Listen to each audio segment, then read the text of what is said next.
Welcome back, everyone. This video is on the Whitin Minimalist shoe. And the reason why I'm making it is because I ended up in the analytics section of my YouTube channel the other day, and I noticed that the most popular video over the last like 30 days or 90 days was a video that I made on these shoes more than a year ago. And so I figured, well, if there's that much interest in them, why not do an update? Because a lot of times on YouTube, you'll see like an unboxing or you'll see a first impression. So this video is going to be how these shoes have held up after a year and a half of use and abuse. And before I get into the shoe, I just want to address one quick thing, and that is that this shoe is really just an Amazon shoe. It's a cheap import that you can really only get on Amazon, and I know people have issues with both, but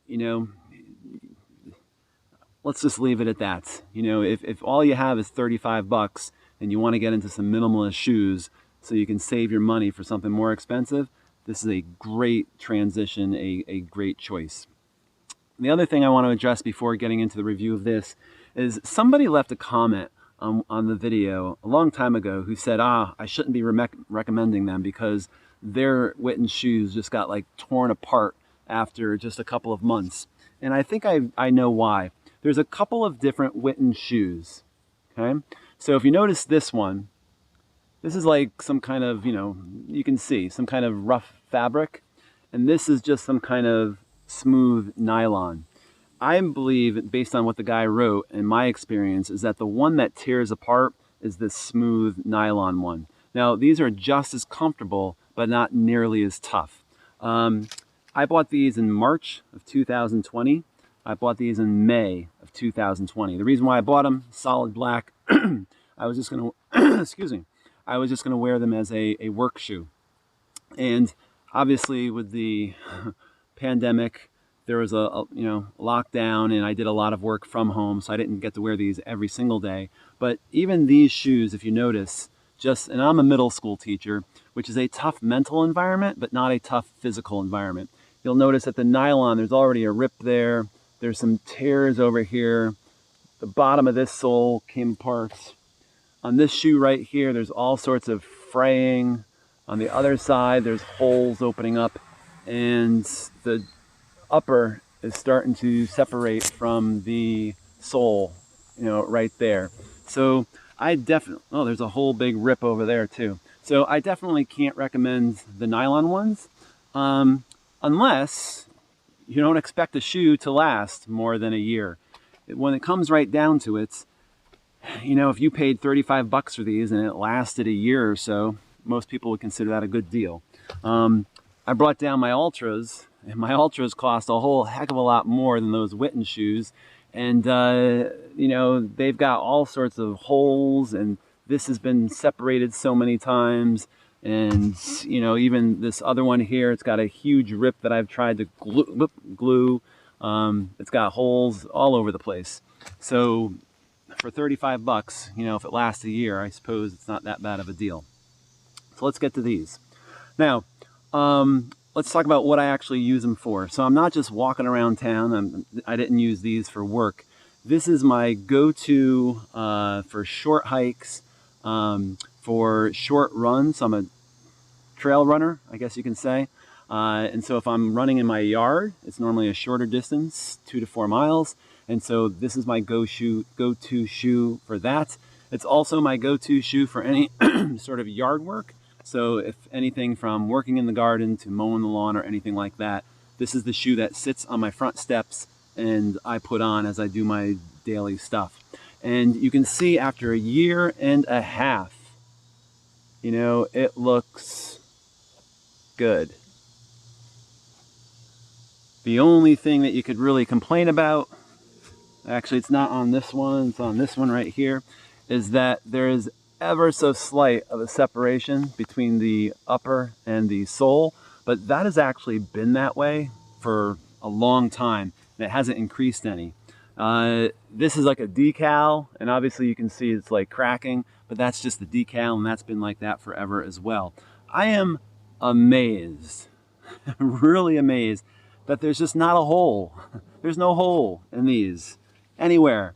I've never worn a sneaker for a year and a half and not had some type of hole develop somewhere on there.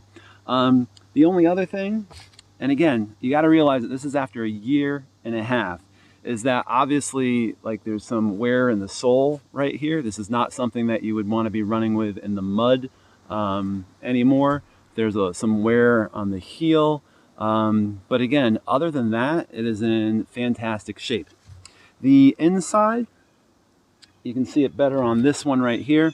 The inside, now I don't use the insole. So this is the insole that comes with it, and it's kind of squishy. All right, it's not zero drop. It also has that arch support, if you can kind of see it right here. And so I remove that, and I don't want that. I want that minimalist barefoot sort of feel. And so there is a yellow piece of fabric inside. And over the last month, if you can see it, that is starting to rip a little bit down there, and it's starting to rip up in the shoe right there. But that is it. For people with wide feet, I have a size 15 big, very wide. When I was growing up, my grandfather used to call them battleships. I'm not sure if that was how insulting that was, but I have a very wide foot. I can't go into a store and just buy shoes, and these fit me, especially without the inner sole. They fit fantastic. And someone else just left a comment on the page on the old video that said they're size 15 extra wide, and they took the insole out and they fit wonderfully. So if you do have a wide foot, there is some stretch to these, but also if you look at the sole, you know, the sole is that sort of natural sort of shape. It's not perfect, but it's not that, you know, come to a point. So if you do have a wide foot, they are awesome. If you are new to minimalist shoes, this is not a shoe that you just want to buy and start wearing around. You're going to stress out all sorts of things that you've never felt before. I have another video, I'll try to remember and put it in the link to in the description to it, about transitioning to minimalist footwear. But you can't just go from a shoe that you had a normal heel in. And I don't mean like any kind of spiked heel, but just if you're wearing any kind of name brand sneaker, your heel is slightly raised and your foot is kind of compacted in the front there. And so when you go to a flat shoe, a zero drop shoe, which means this is the same height as this, you're going to need some transition time. You just can't throw them on and start living your life. You're going to feel lots of pain the next day. The other thing you notice about these shoes too, just for minimalist footwear, is most sneakers will have a curve to them, like a name brand sneaker, because they're going to make your foot roll. And if you notice, these are, well, they're almost perfectly flat. So there's a special word for that. I forgot what it's called, but there's no curvature at any point. It's pretty much just a flat shoe. So if you're looking for a budget minimalist shoe, even if you're just curious and you want to try out the minimalist lifestyle, this would be a good one to start off with. Even if you end up hating it, you know, you're out $35 instead of something, you know, instead of $100. So the Whitin Minimalist shoe, I will put a link in the description to some of the other ones I've done on Whitin shoes if you just need more, you want to see more about them. I'll also put a link to transitioning to minimalist shoes and why you should consider minimalist shoes for your everyday wear and tear. All right, thank you very much.